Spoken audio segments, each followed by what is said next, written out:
Hello friends, welcome back to my YouTube channel. I hope आप सब लोग अच्छे होंगे। आज हम लोग एक बहुत ही जो कॉमन सा टॉपिक है गर्मियों के लिए, क्योंकि आपको भी सबको पता है गर्मियां शुरू हो चुकी हैं और धीरे धीरे अप्रैल लास्ट चल रहा है। मई और जून में आपकी गर्मियां काफ़ी ज़्यादा हो जाती है और गर्मी ज़्यादा होने पे आपको लूक, जिसको नॉर्मल हीट स्ट्रोक बोला जाता है, गर्मियों में लूक लग जाती है कई लोगों को। तो देखिए, आज हम लोग उसी टॉपिक के बारे में स्टडी करेंगे कि लूक लगना क्या होता है, लूक लगने से आप कैसे अपने बचाव कर सकते हैं और कैसे कैसे आप उसके जो बेसिक फर्स्ट एड है वो कैसे कर सकते हैं, या लूक लगे ही ना आपको उसके लिए क्या कर सकते हैं। ठीक है, तो आइए आज उसके बारे में डिटेल में स्टडी करते हैं। तो सबसे पहले हम लोग जानते हैं कि हीट स्ट्रोक या फिर लूक लगना होता क्या है। ठीक है, तो देखिए, हीट स्ट्रोक या फिर लूक लगना, तो इसका पहले हम लोग देखेंगे इंट्रोडक्शन। तो सबसे पहली चीज़, लूक होती क्या है। तो अगर किसी भी स्थान का जो टेम्परेचर है वो 40 डिग्री या फिर इससे ज़्यादा हो जाता है तो इस कंडीशन को हम लोग हीट स्ट्रोक कहते हैं। तो ध्यान रखिएगा, जब आपके यहाँ का टेम्परेचर 40 डिग्री या फिर 40 डिग्री से ज़्यादा हो जाएगा तो उसे हम लोग हीट स्ट्रोक का नाम दे देते हैं। हीट स्ट्रोक जो होता है, यानी जो लूक लगती है, वो हमारे शरीर का सेंट्रल नर्वस सिस्टम को इफ़ेक्ट करती है। सेंट्रल नर्वस सिस्टम आपके ब्रेन के पार्ट्स में आता है। तो उसका, अगर आप लोग चाहते हैं कि सेंट्रल नर्वस सिस्टम होता क्या है, उसका डिटेल वीडियो चाहते हैं तो कमेंट सेक्शन पे जाके कमेंट करके बताइए, तो उसका डिटेल वीडियो भी बहुत ही जल्द लेके आ जाएंगे। अब समय पर अगर हीट स्ट्रोक का आप ट्रीटमेंट नहीं करते हैं तो उससे क्या हो जाता है, लोगों की डेथ भी हो जाती है। देखिए, पिछले कई सालों में गर्मी काफ़ी ज़्यादा बढ़ती चली जा रही है और गर्मी के कारण बहुत सारे लोगों को लू भी लग जाती है, जिसकी वजह से लोगों की डेथ भी हो जाती है। तो ध्यान रखिएगा कि अगर आपने हीट स्ट्रोक का यानी लू लगने का समय पर इलाज नहीं किया तो उससे इंसान की डेथ भी हो जाएगी। आइए अब हम लोग देखते हैं हीट स्ट्रोक हमारी कितने टाइप की होती है। तो सबसे पहला होता है सनबर्न। जनरल से लैंग्वेज में आप लोग बोलते हो सनबर्न हो गया। तो सनबर्न आखिरकार होता क्या है। तो देखिए, सनबर्न के सबसे पहले हम लोग जानते हैं सिम्टम्स और फिर जानेंगे उसके लिए बेसिक फर्स्ट एड हमें क्या क्या करना चाहिए। तो सनबर्न के जो सिम्टम्स होते हैं, त्वचा पर लाल रंग के चकत्ते दिखाई देने लगते हैं, स्किन में आपके स्वेलिंग आ जाती है, फफोले पड़ने लगते हैं, कई बार फीवर आने लगता है या फिर आपका हेडेक होने लगता है। तो अगर ये सारे के सारे सिम्टम्स आपको दिखाई दे रहे हैं तो उसका मतलब है कि आपको क्या हो गया है, सनबर्न हो गया है। अब इसके लिए आप फर्स्ट एड क्या क्या करेंगे कि कैसे इसका इलाज करेंगे। तो सबसे पहले जिस भी पर्सन को सनबर्न हुआ है उसको बार बार नहलाइए ताकि उसकी बॉडी ठंडी रह सके, जिससे उसके स्किन में जो भी छिद्र होते हैं वहाँ से जो भी ऑयली मटेरियल होगा वो बाहर निकल जाएगा। और जब वो ऑयली मटेरियल बाहर निकल जाएगा तो धीरे धीरे करके उसकी बॉडी में जो सनबर्न की वजह से फफोले निकले थे या चकत्ते पड़ गए थे तो वो धीरे धीरे करके कम होना शुरू हो जाते हैं।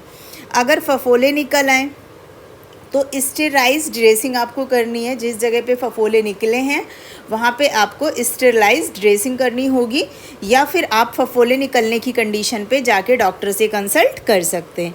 ध्यान रखिएगा, जो सनबर्न वाली कंडीशन है उसमें केवल फफोले निकलने पर ही आपको डॉक्टर के पास जाना है, बाकी आप बेसिक फर्स्ट एड घर पे ही कर सकते हैं।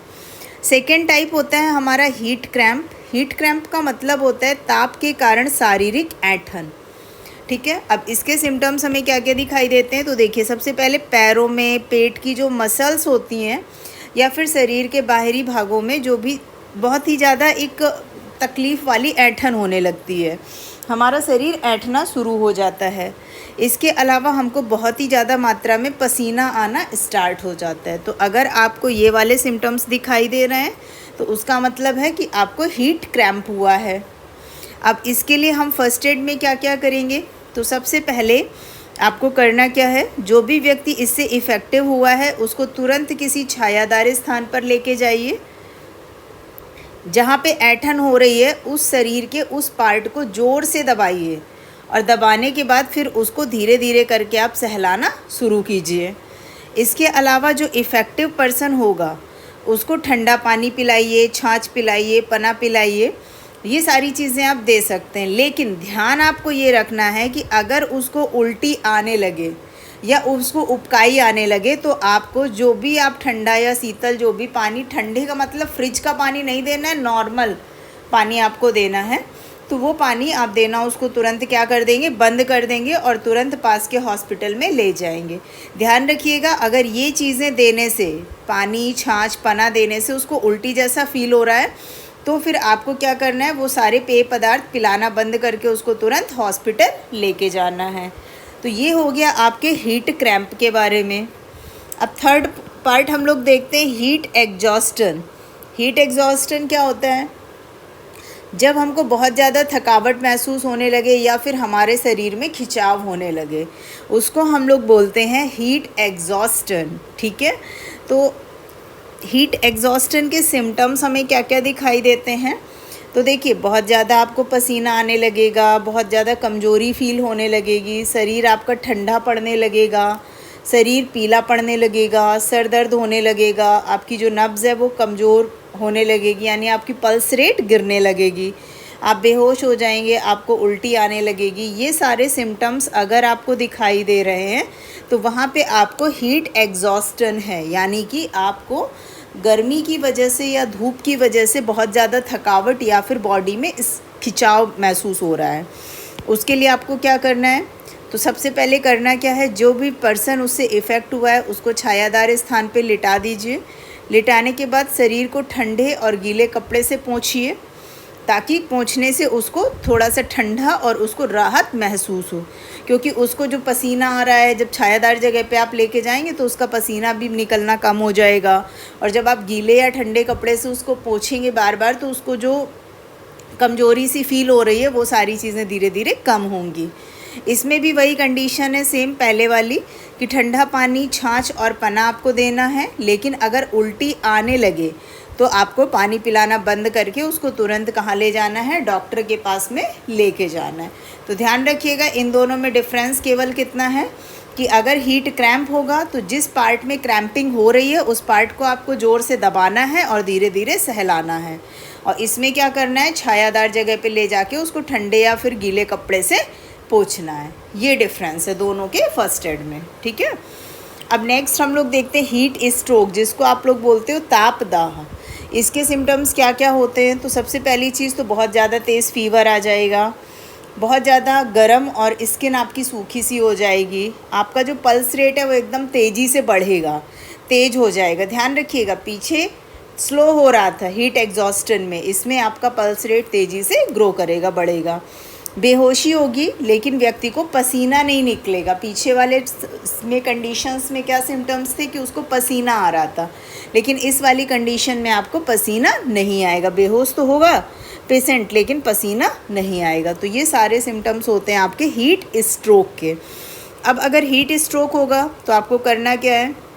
जब भी आपको हीट स्ट्रोक हो तो सबसे पहले आप तुरंत 108 नंबर पे कॉल करके एम्बुलेंस को बुलाएंगे, और एम्बुलेंस को बुला के तुरंत पेशेंट को पास में जो भी आपके हॉस्पिटल होगा वहाँ पर लेकर जाएंगे। जब तक एम्बुलेंस आपकी नहीं आ पा रही है तब तक आपको करना क्या है, उस मरीज को कहीं पे भी ठंडे स्थान पे रखिएगा, जहाँ पे ठंडा हो, थोड़ा सा टेम्परेचर, बहुत ज़्यादा चिल्ड में नहीं रखना है आपको, एसी में नहीं रखना है, लेकिन नॉर्मल सा टेम्परेचर होना चाहिए। उसके कपड़ों को ढीला कर दीजिए, अगर वो बेल्ट लगाए है या टाइट है कपड़े तो उसको थोड़ा सा लूज़ कर दीजिए। शरीर को ठंडे और गीले पानी से क्या करना है, गीले कपड़े की पट्टी बना लीजिए, उससे उसको पोंछते रहिए। सबसे मेन और इम्पॉर्टेंट चीज़ यहाँ पे आपको ध्यान रखना है कि इसमें किसी भी प्रकार का पेय पदार्थ आपको पीने के लिए मरीज को नहीं देना है। आप पानी, छाछ, पना कुछ भी नहीं देंगे उसको, ठीक है। सिर्फ ज़रूरत पड़ेगी तो सीपीआर की क्रिया आपको शुरू करनी। सीपीआर का मतलब होता है चेस्ट पे हाथ रख के उसको प्रेस करना, ताकि उसको ब्रीथिंग प्रॉपर मिल सके, ताकि वो सांस आसानी से ले सके, ठीक है। तो ये हमने पढ़े हैं चारों टाइप्स ऑफ हीट स्ट्रोक के, यानी लूक लगने के क्या क्या कितने प्रकार हो सकते हैं, ठीक है। अभी तक आपने नॉर्मल सुना है लूक लग गई, लेकिन लूक लगने के कितने प्रकार हैं, सबके सिम्टम्स अलग अलग, सबके लक्षण अलग अलग होते हैं, सबके लिए जो बेसिक फर्स्ट एड है वो अलग अलग होता है। तो ये आपके लिए जानना बहुत ही ज़रूरी है ऐसी इतनी भयानक गर्मी में। अब हम लोग जानते हैं लूक से बचने के लिए हमको जनरली क्या क्या उपाय करने चाहिए। तो देखिए, सबसे पहली चीज़, घर को ठंडा रखने के लिए पर्दों का यूज़ करिए, जितने भी वर्किंग प्लेसेस हैं सब जगह पीने के पानी की व्यवस्था अच्छी होनी चाहिए। कोशिश करिए कि दिन में 12 बजे से 3 बजे के बीच आप ना निकलें, क्योंकि 12 बजे से लेके और जो 3 बजे के बीच का टाइम होता है, इसी टाइम पे जो सनलाइट होती है वो सबसे ज़्यादा तेज़ होती है। धूप में जब आप निकलें तो छाता, टोपी या सिर को किसी कपड़े से कवर करके निकलें, यानी डायरेक्ट धूप आपके सर पर ना पड़े। गर्मियों में पानी, छाछ, ORS का घोल जो होता है, नींबू पानी हो गया, आम का पन्ना हो गया, लस्सी हो गई, इन चीज़ों को आप जितना ज़्यादा से ज़्यादा हो सके उतना ज़्यादा से ज़्यादा पीजिए। यहाँ पे आपको चाय, कॉफ़ी, कोल्ड ड्रिंक, इन सब चीज़ों से, कोल्ड ड्रिंक हो गई आपकी, अल्कोहल हो गया, इन चीज़ों को अवॉइड करना है जितना ज़्यादा से ज़्यादा हो सके। ध्यान रखिएगा, पेय पदार्थ हैं लेकिन इनमें क्या होता है, कैफ़ीन मिक्स होता है, इसलिए ये हमारी बॉडी को नुकसान पहुंचाते हैं। तो आपको पीना क्या क्या है, पानी, छाछ, ORS का घोल, नींबू पानी, आम पन्ना, लस्सी, इन चीज़ों का ज़्यादा से ज़्यादा मात्रा में सेवन करते रहिए। कपड़े जो पहनेंगे वो सूती होने चाहिए, ढीले होने चाहिए और आपको आराम देने वाले होने चाहिए। इसके अलावा जो पालतू पशु होते हैं, बहुत सारे लोग जानवरों को पाल लेते हैं, उनके लिए छायादार जगह की व्यवस्था करें और पीने के पानी की भी उचित व्यवस्था उनको दें। इसके अलावा जो सब्जियां आती, सब्जियों का सूप अगर आप पी रहे हैं तो उससे भी आप लू से बच सकते हैं। ठीक है, अलग अलग सब्जियां, लौकी आ रही है या मिक्स वेजिटेबल का आपने बना लिया सूप, तो इन सारी चीज़ों से आप इससे बच सकते हैं। इसके अलावा धूप में निकलने से पहले नाखूनों पर प्याज घिसकर लगाने से आपको लू नहीं लगती है। ध्यान रखिएगा, अगर इन केसेस आपको धूप में निकलना भी पड़े तो आपको करना क्या है, प्याज को घिसकर अपने नाखूनों पर रगड़ लीजिए, उससे भी आपको लू नहीं लगेगी। इसके अलावा गर्मी के मौसम में जब भी आप खाना खा रहे हैं तो खाना खाने के बाद गुड़ खाइए, टमाटर चटनी साथ में खाइए, नारियल, पेठा, ये सब चीज़ें भी खाने से आपको लू नहीं लगेगी। तो ध्यान रखिएगा, ये कुछ बहुत बेसिक सी चीज़ें हैं जिनसे आप लू लगने से बच सकते हैं। ठीक है, अगर इसके अलावा आपके दिमाग में कोई उपाय आ रहा है जिससे लू लगने से बचा जा सकता है तो प्लीज़ कमेंट करके मुझे बताइए ज़रूर, ताकि मैं उसको आगे इसमें मेंशन कर सकूं।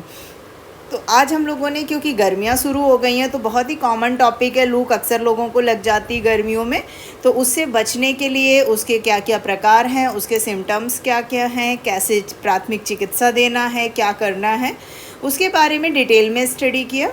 अगर वीडियो पसंद आया हो, जानकारी आपको अच्छी लगी हो, तो वीडियो को लाइक करिएगा, अपने दोस्तों के साथ में, अपने रिलेटिव्स के साथ में ज़्यादा से ज़्यादा इसको शेयर करिए, ताकि लोगों को इसके बारे में जानकारी मिल सके। और ऐसे ही और वीडियोस देखने के लिए चैनल को सब्सक्राइब करना बिल्कुल भी ना भूलिएगा। Thanks for watching.